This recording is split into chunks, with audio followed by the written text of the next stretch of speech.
10 लाखांची दुरुस्ती आणि 2 वर्षातच बसस्थानकाची छप्परधार कोसळली। तळ्यात विकास कोसळतोय की फक्त पीओपी? तळा बसस्थानकात आज थोडक्यात मोठा अनर्थ टळलाय। शुक्रवारी सायंकाळच्या सुमारास बसस्थानकातील पीओपी छप्पर अचानक कोसळून एक प्रवासी किरकोळ जखमी झाला। विशेष म्हणजे 10 लाख रुपये मंजूर असलेल्या दुरुस्ती कामाचं भूमिपूजन मंत्री आदिती तटकरे यांच्या हस्ते करण्यात आलं होतं। फेब्रुवारी 2024 मध्ये काम पूर्ण झालं आणि अवघ्या 2 वर्षातच छप्पर कोसळलं। यामुळे आता प्रश्न उपस्थित होतोय, काम निकृष्ट होतं की निधी कागदावरच खर्च झाला? प्रवाशांच्या सुरक्षिततेपेक्षा कमिशन महत्त्वाचं ठरलं का? घटनेची माहिती मिळताच शिवसेना कोर कमिटी सदस्य लीलाधर खातू आणि शहर प्रमुख राकेश वडके यांनी घटनास्थळी पाहणी केली।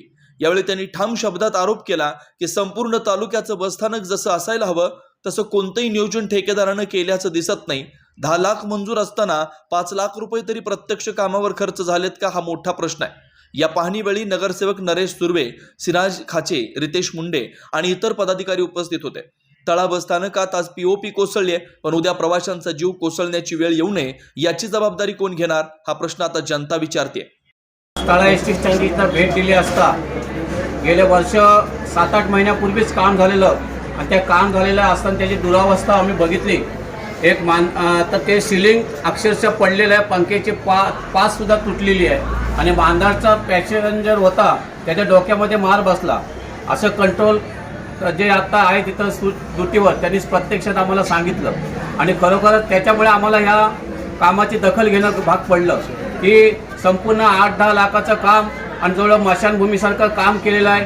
लोकांना बसण्यासाठी व्यवस्था कशी असावी, का असावी याचं सुद्धा गांभीर्य लक्षात न घेता तालुक्यामध्ये तालुक्याचं हे ठिकाण आणि तालुक्याची एकच ही बाजारपेठ असताना एस टी स्टँड कशा पद्धतीने पाहिजे याची सुद्धा या कार्यकर्त्यांना किंवा इथल्या राज्यकर्त्यांना समजलं नाही आहे। ही वस्तुस्थिती आहे। ज्याला कुणी काम दिलं होतं, काय दिलं होतं, कोर्ट कॉन्ट्रॅक्टर म्हणून तुम्ही काम केलं, पण ते 10 लाख रुपयाचं काम जवळ 5-6 लाख रुपये सुद्धा त्याला खर्च झालेले नाही आहेत आणि वर्षाच्या आत त्याचं सगळं सिलिंग पडलेलं आहे।